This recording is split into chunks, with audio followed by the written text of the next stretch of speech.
So far we have covered animation controller, tween, curve tween. In this video we are going to talk about TweenSequence. To understand what is a TweenSequence, we are going to take help of this example. So I want to move this little green box from here to here, then here, then here, and at the end to the center, right? So we have total 4 actions which needs to be performed in a sequence. That's why we need TweenSequence.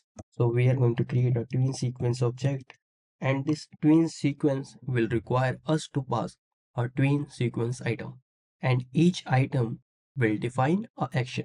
So here we are going to pass alignment tween because we are only altering the alignment.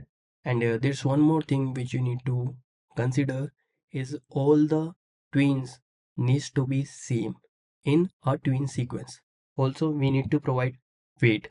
Weight defines the portion of the total animation duration this action is going to take up. So here, for now, I'm going to write 25. You can pick up any value you want. So first we are going to move it from top left to the top right, then top right to the bottom right, then bottom right to bottom left, then bottom left to center. Done. Now we also need to define the type this sequence is going to handle, which is going to be alignment, because we are only changing alignment. Now we can remove this. Now we can write TweenSequence here. If you want to remove this card, you can remove it.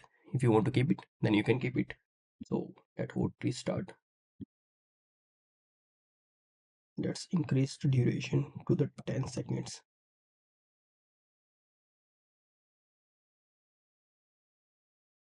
So as you can see, we have successfully implemented TweenSequence. I hope you found this video helpful. If you want to learn more about Flutter, you can subscribe to the channel. See you in the next video.